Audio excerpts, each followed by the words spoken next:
make music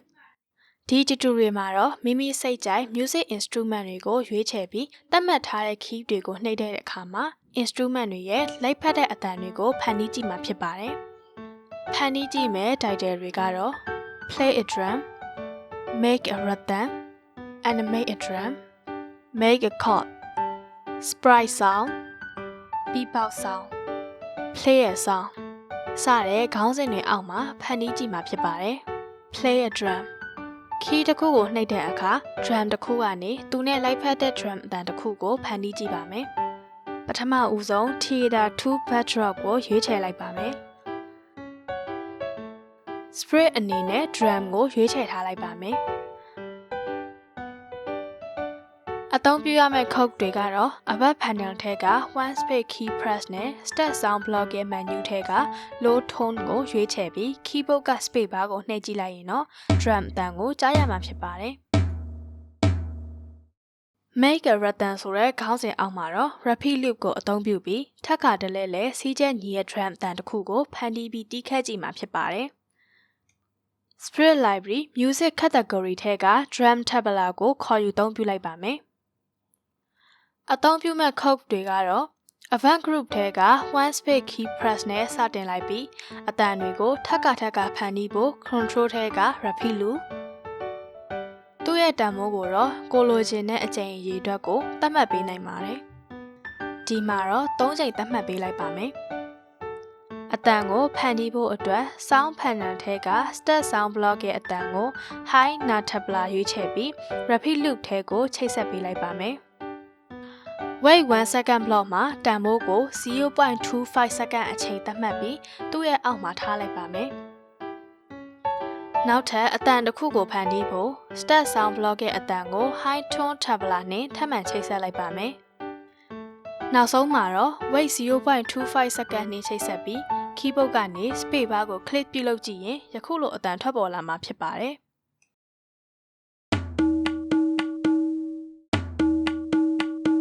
Animate a drum ဒီသင်ခန်းစာမှာတော့ Sprig ရဲ့ costume တွေကြားမှာ switch ပြုလုပ်ပြီး animate တစ်ခုကိုဖန်တီးကြည့်ပါမယ်။အသုံးပြုမဲ့ instrument အနေနဲ့ drum conga ကိုရွေးချယ်လိုက်ပါမယ်။ costume tab ကိုကြည့်မယ်ဆိုရင် drum conga ရဲ့မတူညီတဲ့ costume ကိုတွေ့ရပြီး paint tool ကိုအသုံးပြုပြီး color တွေကိုလိုအပ်သလိုပြောင်းလဲနိုင်ပါတယ်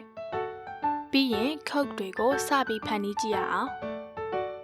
One left arrow key press နဲ့စတင်လိုက်ပါမယ်။ Animate နဲ့အတန်ကို4ချိန်လောက်ထပ်ခါပြုလုပ်စီလိုတာကြောင့် Repeat Loop ကိုခေါ်ထည့်လိုက်ပြီးတန်ဖိုးကို4ချိန်သတ်မှတ်ပေးလိုက်ပါမယ်။သူ့ရဲ့အထဲမှာတော့ Play Sound High Conga Intendant အဲ့ဒီအနောက်မှာအသွင်အပြင်ကိုပြောင်းလဲဖို့ Next Costume Block နောက်ထပ်အတန်တစ်ခုမထွက်ခင်အချိန်ကို Wait 0.25 secondသူ့ရဲ့အောက်မှာတော့ Play Sound Low Conga Intendant နောက်ထပ် costume ကိုပြောင်းဖို့အတွက် Next Costume နောက်ထပ် process တစ်ခုမစတင်ခင် Wait 0.25 second block နဲ့အဆုံးသတ်လိုက်ပါမယ်။ program ကို run ဖို့ keyboard ရဲ့ left arrow ကိုနှိပ်ကြည့်တဲ့အခါခုလို drum ရဲ့လှုပ်ရှားမှုနဲ့စီးကျက်ညီတဲ့အတန်ကိုကြားရမှာဖြစ်ပါတယ်။ Make a melodyဒီခေါင်းစဉ်အောက်မှာတော့ saxophone ကိုအသုံးပြုပြီး melody တစ်ခုပြုလုပ်ဖို့အတွက် Spirit Library ရဲ့ Music Category ထဲက saxophone ကိုရွေးချယ်လိုက်ပါမယ်။ saxophone ရဲ့အတန်နှုတ်3ခုကိုအသုံးပြုပြီးအတန်တစ်ခုနဲ့တစ်ခုကြားမှာ 0.25 second ခြားပြီးဖန်တီးကြည့်ပါမယ်။ code စတင်ဖို့အတွက် one up arrow key press ဒါမှမဟုတ် menu ထဲကအဆင်ပြေမဲ့ key တစ်ခုကိုရွေးချယ်နိုင်ပါတယ်။ saxophone ရဲ့ပထမအတန်ကို Start Sound C2 set နဲ့စတင်လိုက်ပါမယ်။အတန်တစ်ခုနှစ်ခုအကြားမှာ Wait 0.25 second block နဲ့ခြားလိုက်ပါမယ်။ဒုတိယအတန် Start Sound G set အတန်တစ်ခုနဲ့ထပ်မံချိတ်ဆက်လိုက်ပါမယ်။တတိယအတန်မထည့်မီ Wait 0.25 second block ကိုထပ်ပြီးခြားထားလိုက်ပါမယ်။အဲ့ဒီနောက်မှာတော့တတိယအတန်ဖြစ်တဲ့ Start Sound E set နဲ့အဆုံးသတ်လိုက်ပါမယ်။ keyboard ရဲ့ up arrow နဲ့ program ကိုစကြည့်လိုက်ပါ အခုလိုအတန်ကြားရမှာဖြစ်ပါတယ်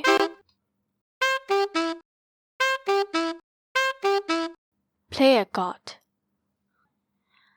play a chord ဆိုတဲ့သင်ခန်းစာမှာတော့ trumpet တစ်ခုကိုအသုံးပြုပြီးတစ်ချိန်တည်းမှာတစ်ခုထက်မကတဲ့အတန်တွေကိုပေါင်းစပ်ပြီး chord တစ်ခုပြုလုပ်ကြည့်မှာဖြစ်ပါတယ်Spirit Library ရဲ့ Music Category ထဲက Trumpet ကိုရွေးချယ်လိုက်ပါမယ်။ Chord တွေကတော့ Avant Panel ထဲက One Down Arrow Key Press သူ့ရဲ့အောက်မှာတော့ Start Sound F Trumpet Start Sound A Trumpet Start Sound C Trumpet ဆိုတဲ့မတူညီတဲ့အတန်သုံးခုကိုအဆင့်ဆင့်ချိတ်ဆက်လိုက်ပါမယ်။ဒီနေရာမှာ Start Sound Block ကိုအသုံးပြုရတဲ့အကြောင်းကတော့အတန်ကိုတစ်ချိန်တည်းမှာပြိုင်တူအတန်တစ်ခုတည်းထွက်စေဖို့အတွက်ဖြစ်ပါတယ်။အကယ်၍ Play Sound Intendant ကိုအသုံးပြုရင်တော့အတန်တစ်ခုပြီးမှတစ်ခုထွက်မှာဖြစ်ပါတယ်။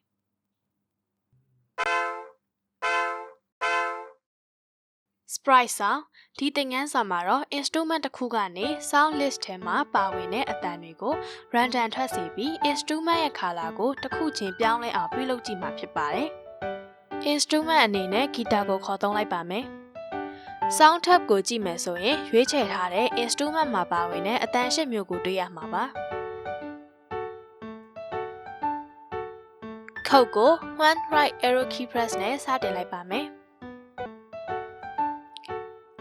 သူ့ရဲ့နောက်မှာတော့အတန်ထွက်စေဖို့ Start Sound Block နဲ့ချိတ်ဆက်လိုက်ပါမယ်။ Instrument ရဲ့အတန်ကို Sound List ထဲမှာပါဝင်တဲ့အတန်8မျိုးကို Random ထပ်ပေါ်စေဖို့အတွက် Operator Panel ထဲက Pick Random 2 ဆိုတဲ့ block ကို Start Sound Block ထဲကိုထည့်လိုက်ပါမယ်။အတန်မျိုးအစား8မျိုးရှိတဲ့အတွက်တန်ဖိုးမှာ1 to 8လို့သတ်မှတ်ပေးလိုက်ပါမယ်။အဲ့ဒီနောက်မှာ instrument ရဲ့အရောင်ကိုအတန်အမြင့်ရဲ့အခါတိုင်းပြောင်းစေခြင်းတဲ့အတွက် look panel ထဲက change color effect ပိုင်း25ကိုနောက်ဆုံးမှာချိတ်ဆက်ပေးလိုက်ပါမယ်။ right arrow key ကို press ပြုလုပ်တဲ့အခါတိုင်းအတန်တစ်မျိုးထွက်စေပြီး instrument ရဲ့ color ပြောင်းသွားတာကိုတွေ့ရပါလိမ့်မယ်။ Beatbox sound Beatbox ဆိုတာကတော့ပါးစပ်နဲ့အတန်မျိုးစုံကိုတူပြီးဂီတဖန်တီးခြင်းအမှုပညာတစ်မျိုးဖြစ်ပါတယ်။ Beat boxer တွေကတော့သူတို့ရဲ့နှာခမ်း၊ရှား၊လေကြောင်းအတန်အိုစတာတွေကိုအသုံးပြုကာ drum, bass, snare, စကားပြော electronic guitar အစရှိတဲ့အတန်တွေကိုဖန်တီးကြပါတယ်။ဒီတစ်ခါတော့ Beatbox sound တန်စဉ်တစ်ခုကို Scratch မှာဖန်တီးကြည့်ပါမယ်။ Microphone switch တစ်ခုကိုရွေးချယ်ထားလိုက်ပါမယ်။ Sound tab ကိုကြည့်တဲ့အခါ microphone instrument ရဲ့အတန်6မျိုးပါဝင်ပါတယ်။ Chord ကို 1B key press နဲ့စတင်လိုက်ပါမယ်။အတန်ကို4ကြိမ် repeat ပြုလုပ်စေခြင်းတဲ့အတွက် repeat loop ရဲ့တန်ဖိုးကို4 time သတ်မှတ်လိုက်ပါမယ်။ repeat loop ထဲမှာ start sound bass beatbox block ရဲ့အတန်တစ်ခုစလိုက်ပါမယ်။နောက်ထပ်အတန်တစ်ခုမလာခင် 0.25 second block နဲ့ခြားထားလိုက်ပြီး Start Sound Block နဲ့ချိတ်ဆက်က Start Sound Block ထဲကို Operator ထဲက Pick Random Block ကိုထည့်လိုက်ပါမယ်။ Spread ထဲမှာရှိတဲ့အတန်6မျိုးအတွက်1 to 9ဆိုပြီးသတ်မှတ်ပေးလိုက်ပါမယ်။နောက်ဆုံး Wait 0.25 second နဲ့အဆုံးသတ်လိုက်ပါမယ်။ B key ကို press ပြုလုပ်တဲ့အခါအခုအတိုင်း beatbox တန်စဉ်တစ်ခုကိုကြားရမှာဖြစ်ပါတယ်။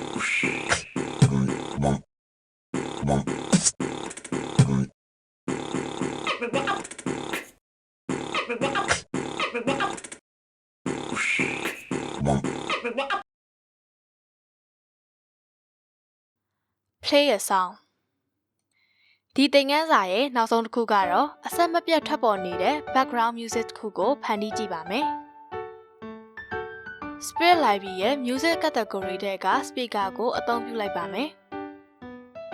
Sound tab ကိုကြည့်မယ်ဆိုရင် Spirit ရဲ့သက်ဆိုင်တဲ့အတန်တွေကိုတွေ့ရမှာဖြစ်ပါတယ်။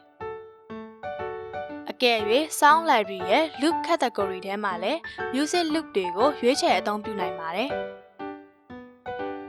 Chord စတင်ဖို့အတွက် Chord tab ကိုသွားလိုက်ပါမယ်။ One graphic click နဲ့စလိုက်ပါမယ်။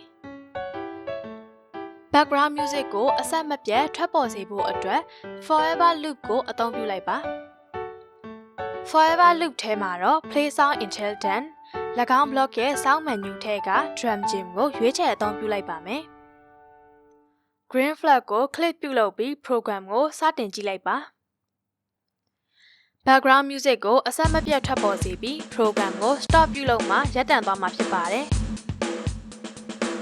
အခုလောက်ဆိုရင်တော့ scratch နဲ့ music တွေကိုဒီထက်မကကိုယ်တိုင်ဖန်တီးနိုင်မယ်လို့ပြောလင်းပါတယ်။သင်ခန်းစာအနေနဲ့ကတော့ဒီလောက်ပါပဲ။နောက်ထပ်သင်ခန်းစာတွေမှာထပ်တွေ့ကြပါမယ်။